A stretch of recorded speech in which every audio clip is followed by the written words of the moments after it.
Un groupe Atis, un groupe Samba, levé matin yo prend la rue. Tomber parler, tomber chanter, jouer tambour pour ça changer. Pour l'amour pas mourir, pour nous sauver nation. Pour l'amour pas mourir, sauver nation.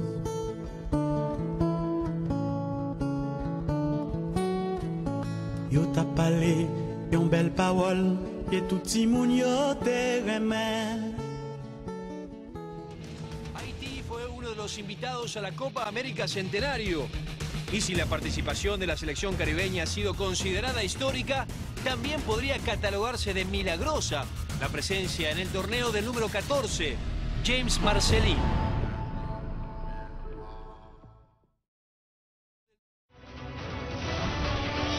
A veces de una lluvia de desgracia surge un rayo de luz. El terremoto en enero pasado en Haití dejó decenas de miles de muertos y millones de desamparados. El increíble caso del futbolista haitiano James Marcelin muestra cómo una relación entre un hincha y un jugador de fútbol puede marcar sus vidas y trascender más allá del campo de juego. María Elena Salinas nos cuenta cómo para Marcelin esta resultó ser el gol de su vida. James Marcelin se había convertido en la esperanza del fútbol haitiano. Desde 2008 jugaba en Puerto Rico para el equipo profesional de los Islanders. Su exitoso futuro en Estados Unidos se consolidó cuando, a finales del 2009, los Timbers de Portland le ofrecieron un contrato. Marcelin debería firmarlo cuando regresara de vacaciones. Desafortunadamente, sucedió algo que cambió sus planes y su vida.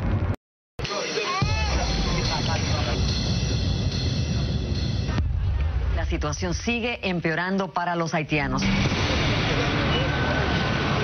En enero del 2010, cuando un terremoto sacudió Haití, Marcelin estaba ahí visitando a su familia. En medio del caos, de la muerte y la destrucción, familiares y amigos de Marcelin trataron de ubicarlo. El delantero Rudy Lormera, con quien había jugado en la selección nacional de Haití, decidió buscarlo por todos los medios posibles. Los primeros reportes fueron desesperanzadores. Crecimos juntos como futbolistas en Haití, venimos del mismo barrio, entonces fue algo impactante para mí cuando escuché que él había muerto. Y el edificio donde estaba él, murieron todo el mundo que estaba en ese edificio. El edificio de apartamentos donde se estaba quedando Marcelin había quedado reducido a escombros.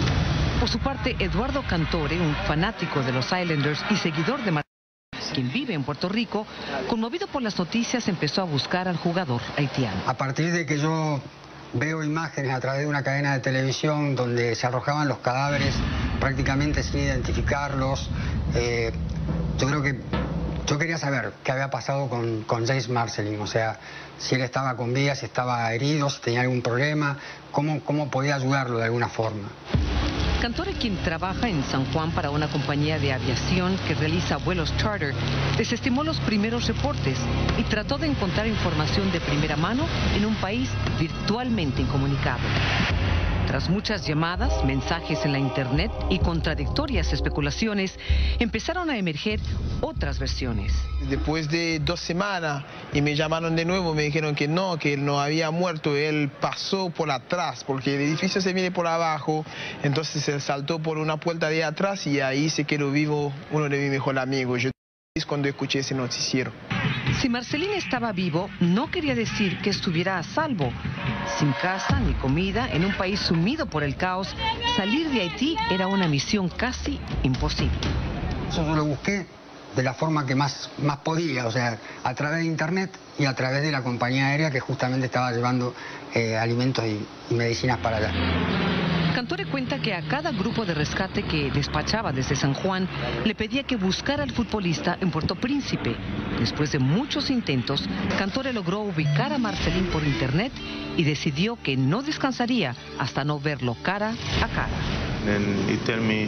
Él me dijo, voy a enviar un avión a Haití y vas a volver en el avión.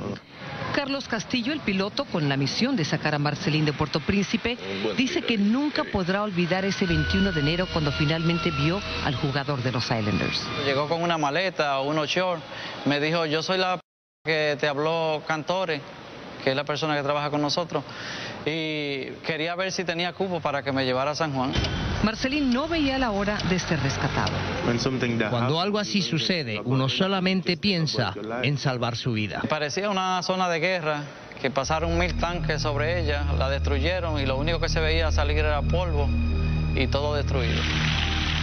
Aunque reconoce que, adicionalmente, le preocupaba firmar cuanto antes el contrato pendiente con los Timbers de Portland. Por eso, cuando llegó al aeropuerto, pensó que estaba más cercano de resucitar su carrera. Una cara de alegría inmensa porque él tenía varios días tratando de salir y no había podido. Entonces yo recuerdo que cuando él fue donde mí, habló, él casi me imploraba para que lo trajera. Y yo le decía, estate tranquilo. Cuando aterrizó en Puerto Rico, finalmente, Cantore y Marcelín se reunieron. Cuando él llegó, todavía estaba choqueado. Y le dije, vámonos, o sea, vamos a descansar. Una vez recuperado, Marcelín voló a Portland, Oregon, donde un contrato profesional estaba esperando su firma. En ese equipo se definiría su futuro como futbolista internacional, aunque su pasado y presente, profesional y personal, se volvieron a cruzar cuando los Timbers fueron a jugar a San Juan. Marcelín asegura que solo en el campo de fútbol encuentra tranquilidad. Cuando yo vine dije, no puedo pensar ni siquiera en fútbol, no podía conciliar el sueño. Y cada movimiento en la casa yo pensaba que era un nuevo terremoto. En medio del campeonato, 8 meses después de su rescate, Marcelín y su samaritano se reencontraron en San Juan. Me hace muy feliz verlo. Siempre estamos hablando en el computador, pero ahora es diferente. Marcelín dice que desde que pudo recuperar su carrera deportiva, tiene a Cantore en su corazón. Creo que James nunca lo va a olvidar, porque este tipo hizo algo por James que es importantísimo. Entonces, esta historia es como un oxígeno para el pueblo. Mientras tanto, Cantore dice que en medio de la tragedia de un país devastado, pensó que él podía, al menos, ayudar a un haitiano que además ha sido su ídolo en la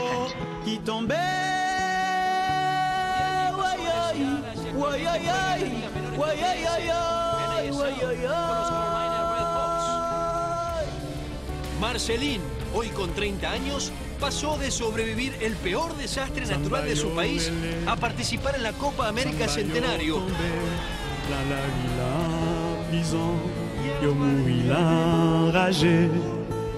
Samba yo gele, gele, gele la hey, hey, hey, hey, hey.